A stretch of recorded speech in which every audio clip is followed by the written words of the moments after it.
අපි බලාපොරොත්තුවෙන් සිටි ශ්‍රී ලංකා පොදුජන පෙරමුණේ ජාතික සංවිධායක නාමල් රාජපක්ෂ මැතිතුමන්ගේ රත්න සම්ප්‍රාප්තිය නාමල් රාජපක්ෂ මැතිතුමාට නාමල් රාජපක්ෂ මැතිතුමාට පොහොට්ටුවට කවුද ආවේ? ඒ මහින්ද ராஜபக்ச කියන ප්‍රතාපවත් නායකයාගේ පුතා විතරක් නෙමෙයි. யார் வந்துள்ளார்கள்? மஹிந்த ராஜபக்ச எனும் தலைவரின் மகன் மாத்திரமல்ல, எமது நாட்டின் இளைஞர்களின் கனவு இளவரசன், எதிர்கால தலைவன், பொது ஜன பெரமுனவின் எதிர்கால தலைவன், இந்த நாட்டில் பாரிய மாற்றங்களை ஏற்படுத்த போகும் அன்பு தலைவன் நாமல் ராஜபக்சவை அன்புடன் வரவேற்கின்றோம். மஹிந்த ராஜபக்சவின் கொள்கைகளை முன்கொண்டு செல்வதாக நாமல் ராஜபக்ச கூறுகின்றார். வேறு ஒரு கொள்கைகள் இங்கே உருவாக்கப்பட்டுள்ளது என நீங்கள் நினைப்பீர்களாக இருந்தால் அது வேணாம். யாராவது நாட்டை விற்பனை செய்து கொள்கைகளை மாற்றிக்கொள்வோம் என்றால் அது வேணாம்.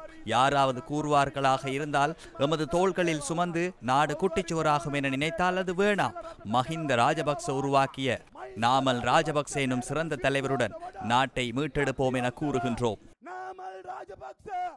අපි සමග එකතු වෙලා මේ රට බේර ගන්නවා කියන විශ්වාසය ඔබට අපට තියෙනවා. එදා අපිට හොරා කිව්වා.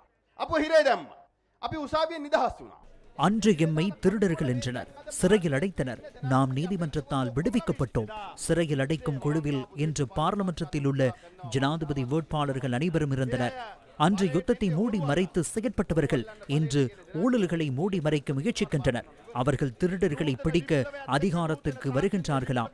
திருடர்களை பிடிக்க எதற்கு அதிகாரத்திற்கு வர வேண்டும்? அதற்கு ஜனாதிபதி தேவையில்லை அல்லவா? போலீஸ் மா அதிபரிடம் பொறுப்பு வழங்கினால் அதனை அவர் செய்வார் அல்லவா? தொழில்நுட்பத்தை பயன்படுத்தி சட்டத்தை உருவாக்கி இந்த நாட்டில் ஊழல் மோசடி போன்றவற்றை குறைப்பதற்கான பொறுப்பை ஸ்ரீலங்கா பொதுஜன பெரமுன ஏற்றுக்கொள்கின்றது என்பதை உங்களுக்கு கூறுகின்றேன். மேலும் 30 வருடங்களுக்கு திருடர்களை பிடிப்பதற்கான அதிகாரம் என்ற ரீதியில் யாருக்கும் இந்த நாட்டினை வழங்க மாட்டோம். හොරු වල්ලන න්‍යායෙන් දේශපාලන බලයට එන්න අපි ඉඩ තියන්නේ නැහැ. තව එක පොරොන්දුවක් අපි සැම වෙනුවෙන් දෙන්නම්. உங்களிடம் ஒரு வாக்குறுதியை வழங்குகின்றோம். 69 லட்சம் மக்கள் நமக்கு அதிகாரத்தை வழங்கியது நாட்டை விற்பனை செய்யவோ, இந்த நாட்டை துண்டு துண்டாக்கவோ, நாட்டின் ஒருமைப்பாட்டினை இல்லாமலாக்குவதற்கோ, நாட்டு மக்களின் எதிர்காலத்தை இல்லாமலாக்குவதற்கோ அல்ல. ஆனால் அந்த அதிகாரத்தை அவர்கள் பறித்தெடுத்து விட்டனர். பிழையான முறையில் பறித்தெடுத்தார்கள். பிழையான முறையில் பறித்தெடுத்த அந்த அதிகாரத்தை மீண்டும் எடுப்போம். உங்களுக்கு அதனை வைத்திருக்க விடமாட்டோம். அதனை திரும்பவும் பெறுவோம் என்ற வாக்குறுதியுடன் நான் விடைபெறுகின்றேன்.